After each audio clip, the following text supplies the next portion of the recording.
왔습니다, 여러분. 오늘도 함께 해주셔서 감사합니다. 오늘은 나이가 들면서 왜 친구 관계가 소원해지고 친구가 사라지는지에 대해서 얘기해 볼 거예요. 자기는 친구가 많죠? 없어요. 이제 애 낳고 왕자야? 하니까. 우리도 한 해 한 해 나이를 들어가면서 과거에 이제 학창 시절에 친구들과의 추억이 점차 잊혀져 가는 것도 있고, 역시나 친구들의 숫자도 확연하게 줄어드는 걸 나도 느끼고 있어. 게다가 연락하는 친구들 숫자도 대폭 줄었잖아. 근데 우리뿐만 아니라 아마도 대부분의 사람들이 나이를 먹어가면서 친구의 숫자가 확연하게 줄고 있다는 걸 느낄 거야. 물론 우리 부모님들 세대들이야 뭐 어렸을 때 학교 동창 모임이나 이런 걸 많이 하잖아. 근데 지금 우리 세대만 해도 뭐 동창 모임 이런 거 잘 안 하잖아. 다 모임 뭐 이런 거 하나 아직도 사람들? 그런데 사람들은 이런 관계 속에서 행복을 얻는다고 하는데 친구 관계가 점점 요원해지고 있다는 거지. 그렇게 함으로써 나이가 들면서 사람들이 이제 외로움을 느끼는 이 감정들이 더 커지겠지. 더군다나 이제 자녀들을 분가시킨 분들이라면 친구들과의 관계 속에서 행복을 찾고 싶어 할 텐데 그 빈틈에서 나오는 그 외로움을 느끼는 분들이 많다고 나는 알고 있어. 그래서 그럼 해결책이 뭐냐? 우선은 왜 친구 관계가 이렇게 변하고 그리고 친구들이 떠나가는지부터 이해를 해야 된다고 봐. 이제 원인을 알아야 해결책을 찾을 수 있는 거잖아. 그리고 나서 이런 관계가 변하는 게 자연스러운 현상임을 받아들여야 돼. 그래서 오늘은 친구 관계가 왜 변하고 그 친구들이 왜 줄어드는지 세 가지 이유를 들어서 알아보려고 해. 친구 관계가 왜 계속 변할 수밖에 없는지 오늘 영상을 끝까지 보면 알 수 있을 테고, 그리고 나면 자연스럽게 친구 관계가 뭐 줄어들고 이렇게 하는 걸 받아들이실 거야. 그리고 나서 친구 관계로 인한 이 외로움을 극복하는 데 도움이 조금 될 거라고 나는 생각을 해. 첫 번째로 일반적으로 사람들이 친구를 어디서 어떻게 만드는지부터 알아보자고. 자기는 언제 친구를 처음 만들게 됐지? 치원이나 학교? 오, 그렇지. 동네 친구들 수도 있고. 근데 친구 없다며. 그 옛날에 이걸 왜 알아야 되냐면 친구 관계가 우리 의지만으로 만들어진 게 아니라는 걸 알아야 된다는 거야. 아까 말했듯이 처음 친구를 보통 학교나 뭐 유치원 이런 데서 만났다고 그랬잖아. 우리가 흔히 이야기하는 이제 학창 시절 친구를 우리 어렸을 때 학교 다니면서 만든 친구라고 정의를 하지. 근데 학교는 어디에 있지? 응?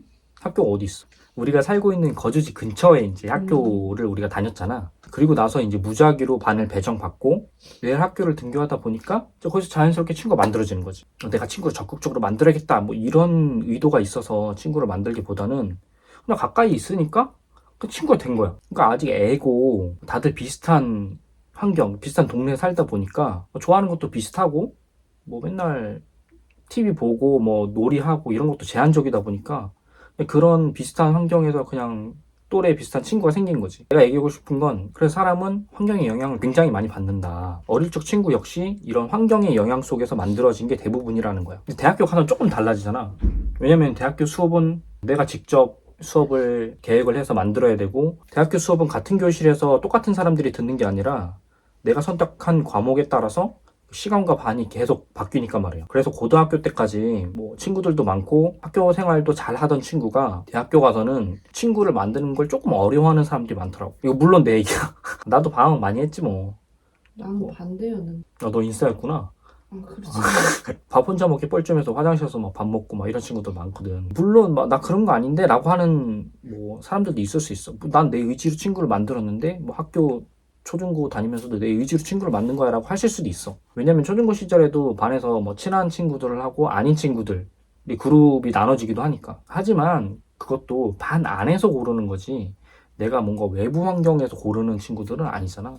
그래서 나는 환경의 영향을 굉장히 많이 받았다고 생각을 하거든. 그럼 본격적으로 왜 사람들이 그렇게 많던 친구들이 나이가 들면서 관계가 요원해지고 친구 숫자가 줄어드느냐에 대해서 알아볼 거야. 나는 세 가지 이유가 있다고 생각을 하거든. 첫 번째는 이 거리와 시간의 문제. 두 번째는 관심사와 취향의 변화. 그리고 세 번째는 삶의 방향성과 우선순위의 변화야. 모든 관계의 변화에서 이 세 가지는 매우 중요한 부분이기 때문에 하나씩 한번 예를 들어서 설명을 해볼게.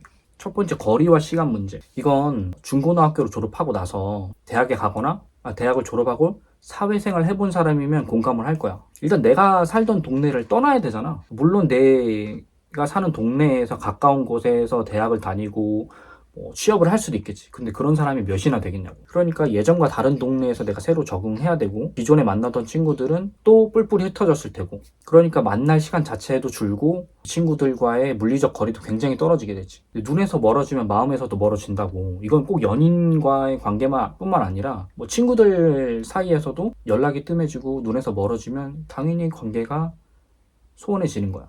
둘째, 관심사와 취향의 변화야. 어릴 때야 아까 말했듯이 한 동네에서 사니까 노는 것도 비슷하고 그렇잖아. 그런데 성인이 되고 나서는 각자 좋아하는 것들이 막 여러 갈래로 바뀌게 되고 성인이 되고 나서부터는 취향이 극명하게 갈리게 되지. 누구는 성인이 돼서 뭐 술 마시고 노래 부르는 걸 좋아하는 사람도 있고 또 어떤 사람은 뭐 조용히 음악을 듣거나 책을 읽거나 하는 걸 좋아하는 사람이 있을 수 있지. 그로 인해서 서로의 공통 관심사가 줄어들게 되니까 만나서 당연히 할 얘기도 줄어들고 맨날 뭐 만나서 어릴 적 얘기만 할 수도 없잖아. 뭐 자기도 옛날 어렸을 때 친구들 만나면 그런 게 느껴지지 않아? 어렸을 때 친구가 지금 없지.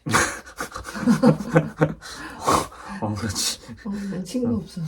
거주지를 떠나니까 이제 특히나 여자는 애기 낳고 가정에 신경 쓰게 되다 보면 좀 친구 관계는 멀어지기. 그래서 세 번째가 삶의 방향성과 우선순위야. 결혼하고 가정을 일군 이 사람들이라면 공감을 할 텐데 가족이 일단 최우선이잖아. 아이들과 배우자 뭐 두고서 친구를 우선시할 수가 없잖아. 우리에게 시간은 제한적이고 이 시간을 가족들한테 먼저 최대한 다 쓰고 나서 이 남는 시간에 사실 친구들을 만나는 건데 근데 이 남는 시간을 누굴 만날지 우리는 선택을 해야 된다는 거야. 근데 예를 들어 나는 나의 삶의 방향성이 열심히 일하고 남는 시간을 공부하고 뭐 투자 공부하고 이런 부류란 말이야.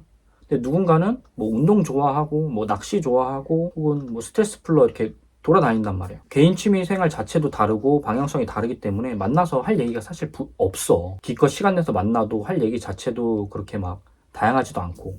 그리고 각자 취미 생활을 하다 보면 그 취미 생활 영역 안에서 만나는 사람이 또 생기잖아. 그러니까 친구 관계가 변한다는 거지. 그러니 나도 내 주변에 투자 열심히 공부하고 투자 실행하고 사업을 하는 분들로 내 주변을 채운단 말이야. 자연스럽게 그렇게 바뀌는 거야. 왜냐면 이게 내 삶의 방향성이니까. 물론 오랜만에 만나도 어제 만난 것 같은 친구가 있긴 하지. 이런 친구는 나와 삶의 방향성이 예전부터 비슷했던 거야. 근데 이런 친구가 흔치 않잖아. 시간이 지나면서 자연스럽게 사람은 각자의 방향성대로 가는 건데 어릴 때부터 이런 친구가 있었다? 나는 이런 분들은 굉장히 이제 행운이라고 생각을 해.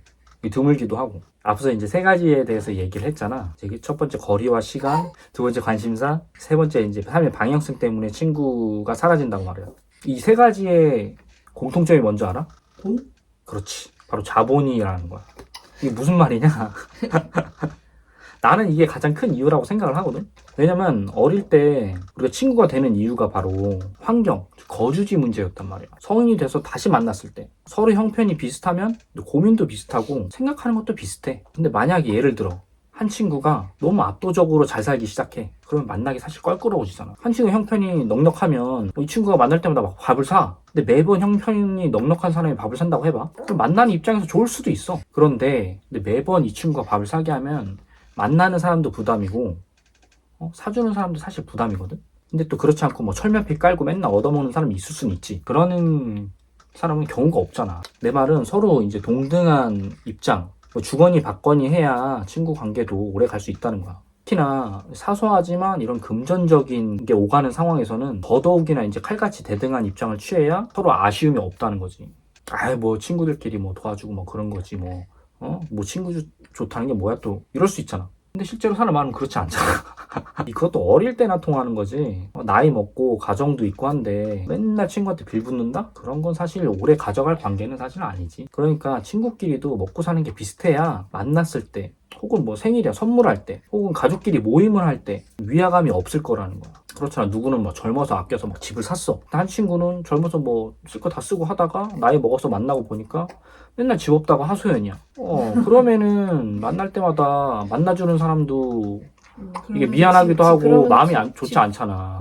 아무튼 오늘 얘기가 또 열심히 일하고 벌어서 투자해야 한다는 이야기로 결론이 나는 것 같은데 나는 친구 관계는 시간이 지날수록 변할 수밖에 없다는 얘기를 하고 싶었던 거야. 내가 그리고 발전적으로 변해야 내 주변 친구들한테 긍정적인 영향을 미칠 테고 그 친구들 중에서도 내 영향을 받고 조금 더 이제 바뀌는 친구들이 있었으면 좋겠고 만약 친구들이 변하지 않고 나만 막 앞으로 막 변해서 막 발전적으로 간다. 그러면 새로운 친구를 찾는 게 자연스럽다는 거지. 아무튼 오늘 영상을 봐주는 모든 분들이 친구가 점차 줄어드는 게 느껴진다. 그건 너무 당연한 거니까 걱정하지 마시라. 그런 말씀 나는 전달드리고 싶고요. 앞으로도 우리 세대뿐만 아니라 우리 부모님 세대, 이 두 세대의 연결고리가 될 수 있는 좋은 영상들로 찾아뵙겠습니다. 오늘 영상이 도움이 되셨다면 구독과 좋아요, 알람 설정 잊지 마시고요. 다음 영상에서 찾아뵙겠습니다. 오늘은 여기까지.